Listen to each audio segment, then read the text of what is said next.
PTI को बल्ले का इंतखाबी निशान मिलेगा या नहीं, फैसला कल होगा। इंट्रा पार्टी इलेक्शन दुरुस्त ना हुए तो पीटीआई को नताइज भुगतना होंगे। इंट्रा पार्टी इलेक्शन दुरुस्त हुए तो इंतखाबी निशान समेत सब कुछ मिल जाएगा। PTI intra party election members को चैलेंज करना चाहिए था, इलेक्शन कमीशन को नहीं। चीफ जस्टिस काजी फाइज़ा ने वाजे कर दिया, इस्तफसार किया, आप खुद खड़े हुए हैं या आपके पीछे भी कोई खड़ा है। पीटीआई को इंतखाबी निशान ना मिला तो क्या अकबर एस बाबर को नुकसान होगा? आप इतने अरसे से पीटीआई को तंग क्यों कर रहे हैं? अकबर एस बाबर के वकील ने जवाब दिया, हम 2014 से खुद ही खड़े हुए हैं। चीफ जस्टिस ने रिमार्क्स दिए, पेशावर हाईकोर्ट के फैसले में सिकम है, लगता है पीटीआई ने अब खुद अपने पांव पर कुल्हाड़ी मारी है। इलेक्शन कमीशन आईनी इदारा है, मुदाखलत नहीं कर सकते। कानून कहता है पार्टी इलेक्शन कराओ, निशान तो बात की बात है। समाअत कल सुबह 10 बजे दोबारा होगी। हमारा वीकेंड बर्बाद करने का शुक्रिया।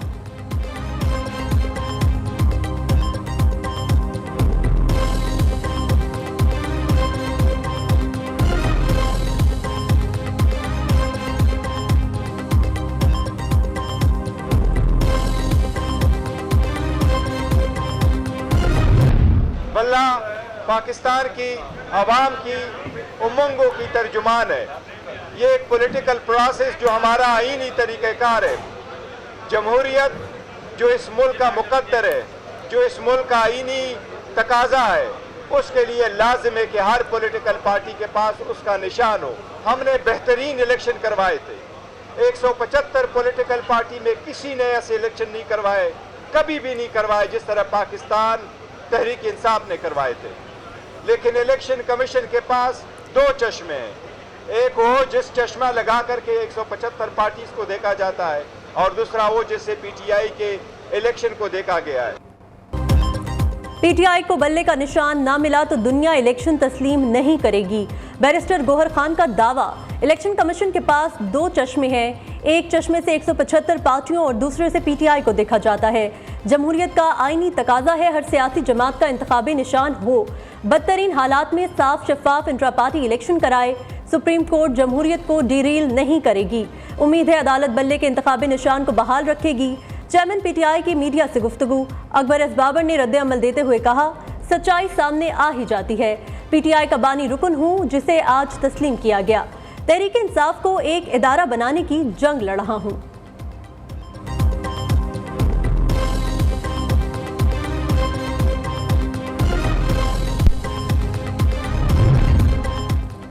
पीटीआई के इलेक्शन कमीशन के खिलाफ तौहीन अदालत की दरख्वास्त पर समाअत। पेशावर हाईकोर्ट ने इलेक्शन कमीशन से 16 जनवरी तक जवाब तलब कर लिया। दूसरी तरफ पीटीआई उम्मीदवार की पेशावर हाईकोर्ट के गेट से गिरफ्तारी का केस तौहीन अदालत केस में तब्दील। अदालत ने रिपोर्ट तलब कर ली, रिमार्क्स दिए, पुलिस ने अदालती हुक्म के खिलाफ वर्जी की है।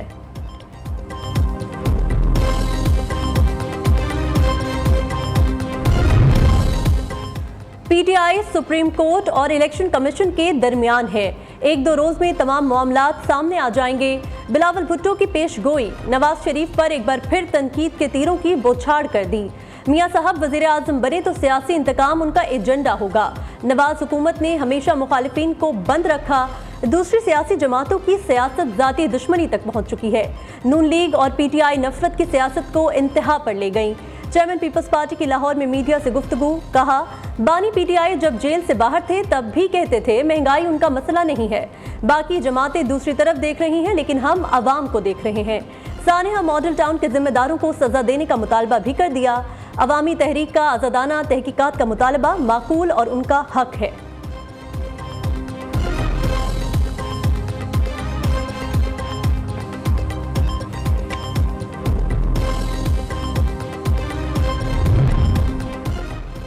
मुस्लिम लीग नून के लिए टिकटों की तकसीम और सीट एडजस्टमेंट इम्तिहान बन गई। एक तरफ पार्टी के अंदर बगावत का सामना, दूसरी जानिब सीट एडजस्टमेंट पर काफ लीग और आईपीपी के साथ मामलात भी बिगड़ने लगे। काफ लीग ने नून लीग के साथ सीट एडजस्टमेंट न करने का ऐलान कर दिया। दानियाल अजीज और सुमेरा मलिक समेत नून लीग के कई रहनुमाओं ने टिकट न मिलने पर बगावत कर दी। टिकट से महरूम रहनुमाओं का आज़ाद हैसियत में इलेक्शन लड़ने का ऐलान।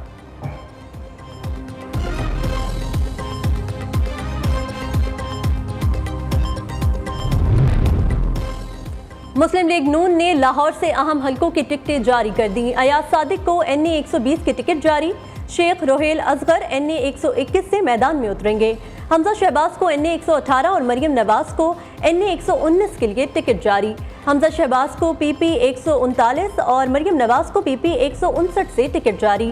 ख्वाजा साद रफीक को NA 122, राना मुबशर को NA 124 के लिए टिकट जारी। हाफिज नुमान को NA 129 से टिकट जारी। मेहर इश्तियाक PP 171 से मैदान में उतरेंगे। हबीब अवान को PP 154, सुहेल भट्ट को PP 151 के लिए टिकट जारी। शहबाज शरीफ NA 123 और PP 164 से इलेक्शन लड़ेंगे। अफजल खोकर NA 125, सैफुल मलूक खोकर 126 से इलेक्शन लड़ेंगे। नून लीग ने NA 117 और 128 से किसी को टिकट जारी नहीं किया। NA 117 में अलीम खान और 128 में ओन चौधरी की हिमायत का इम्कान। शहबाज शरीफ कराची के हल्का NA 242 केमाड़ी से दस्तबरदार। नून लीग के ख्वाजा शुएब NA 242 से इलेक्शन लड़ेंगे।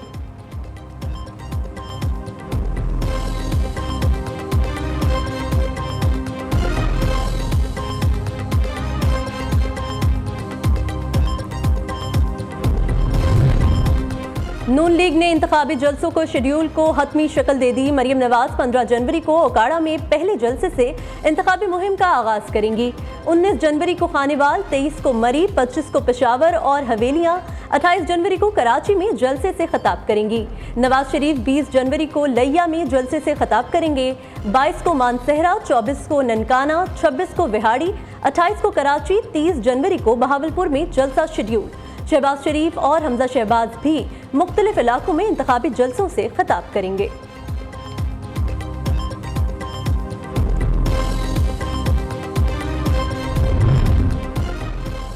तहरीक इंसाफ ने भी अपने पत्ते शो कर दिए। इंतखाबात के लिए उम्मीदवारों की फहरिस्त जारी।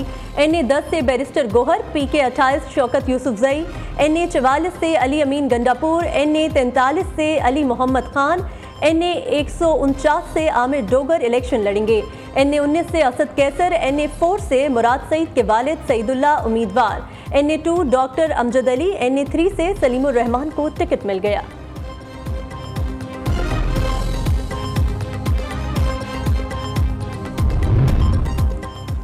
पशीन से महमूद खान अचकजई मौलाना फजलुर रहमान के हक में दस्तबरदार। पार्टी आल एलामिया के मुताबिक पश्तूनख्वा मैप के सरबरा ने कौमी असम्बली की नशिस्त NA 265 से पार्टी को अपने कागजात नामजदगी वापस लेने की हिदायत कर दी। मौलाना फजलुर रहमान पहली मरतबा बलूचिस्तान से कौमी असम्बली की किसी नशिस्त से इंतखाब लड़ रहे हैं। इंट्रा पार्टी इलेक्शन न कराने पर 15 में से 13 सियासी जमातें डी लिस्ट। इलेक्शन कमीशन ने महफूज फैसला सुना दिया। इलेक्शन कमीशन ने 2 सियासी जमातों को इंतखाबात लड़ने की इजाज़त दे दी। All Pakistan Muslim League Jinnah और JUP इंतखाबात के लिए अहल करार। All Pakistan Minority Alliance, All Pakistan Tehreek, Awami Party Pakistan S, Bahawalpur National Awami Party delist. सबका Pakistan, Pakistan Aman Council Party, Pakistan National Muslim League, National Peace Council Party election लड़ने की अहल न रही। पाकिस्तान अमन पार्टी, पाकिस्तान बराबरी पार्टी, मसीही अवामी पार्टी, पाकिस्तान कौमी यकजहती पार्टी, सुन्नी तहरीक निज़ाम मुस्तफ़ा पार्टी भी इलेक्शन से आउट।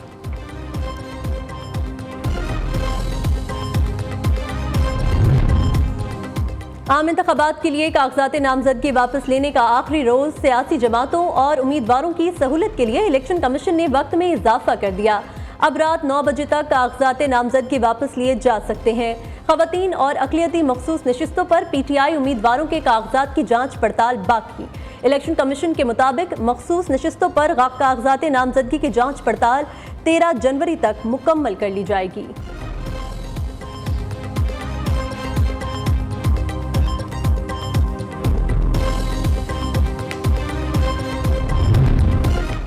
इंतखाबात मुलतवी कराने की एक और करारदाद सेनेट में जमा। करारदाद आज़ाद पार्लिमानी ग्रुप के सेनेटर हिदायतुल्लाह ने जमा कराई।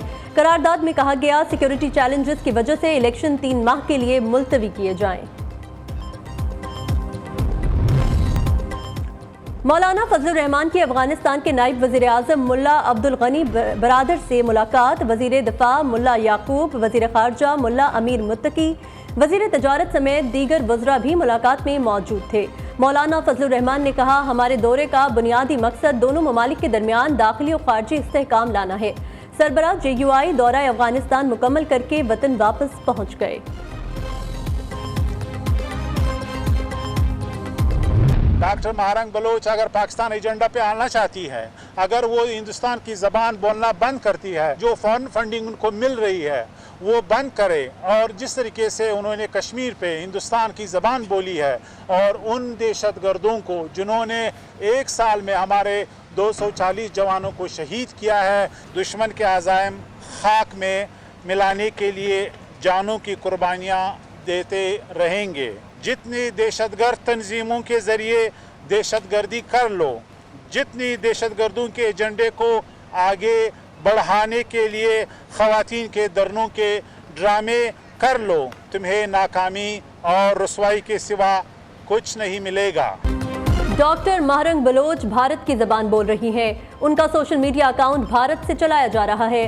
निगरान वज़ीर इत्तलात बलोचिस्तान जान अचकज़ई कहते हैं, कौम वतन दुश्मनों को पहचान चुकी है। तमाम नाम निहाद दानिश्वर बेनकाब हो चुके हैं। भारत को नाकामी और रुसवाई के सिवा कुछ नहीं मिलेगा। पाकिस्तानियों को शहीद करने वाला कोई भी हो, दहशतगर्द है।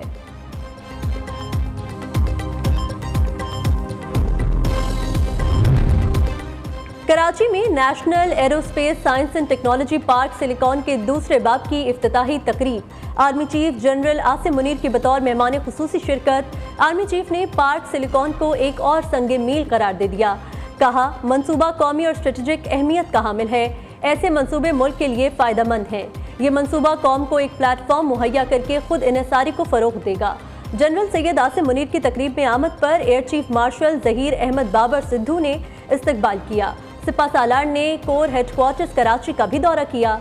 ऑपरेशनल तैयारियों और तरबियती अमूर पर ब्रीफिंग दी गई। ISPR के मुताबिक जनरल सैयद आसिम मुनीर को फौजियों और शहदा के खानदानों की फलाह बहबूद के लिए किए जाने वाले इंतजामी इकदामात से आगाह किया।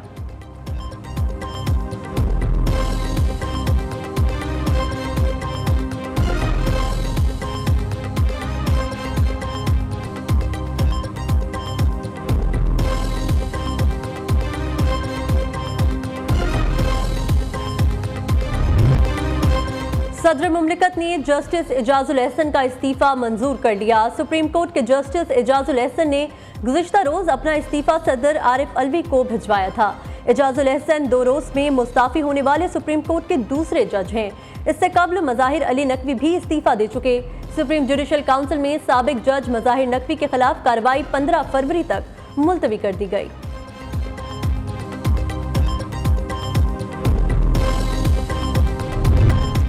पंजाब में शदीद सर्दी। हुकूमत ने तलबा के लिए यूनिफॉर्म पहनने की पॉलिसी नरम कर दी। जनवरी और फरवरी में सरकारी और निजी स्कूल्स में यूनिफॉर्म पहनना लाजमी नहीं होगा। तलबा स्वेटर, कोट, जैकेट, कैप, जराबे और कोई भी बूट पहनकर स्कूल आ सकते हैं। सरकारी और प्राइवेट स्कूल्स के सरबराहान को अमल दरामद यकीनी बनाने की हिदायत।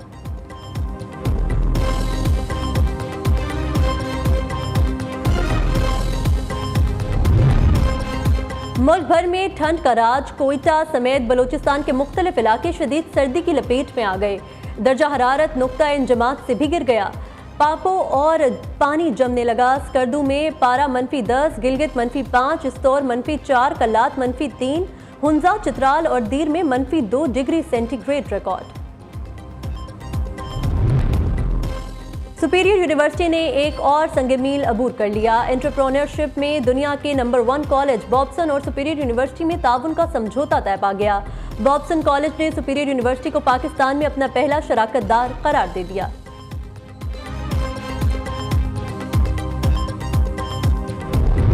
कोई पूछे तो कहा करती है वो कौन वसी जिसने आंचल मेरे शेरों से सजाया हुआ है। और अहले सुखन के लिए अलहमरा आर्ट सेंटर में मुशायरे का इनकाद। मेहमान खुसूसी नामवर शायर वसी शाह ने अपना कलाम सुनाया। दीगर मारूफ शौरा कराम ने भी अपने कलाम पेश किए। किसी का मौजू मोहब्बत, किसी का सियासत तो किसी का मौशरती मसाइल रहा। मुआशरे में शायकीन की कसीर तादाद ने शिरकत की।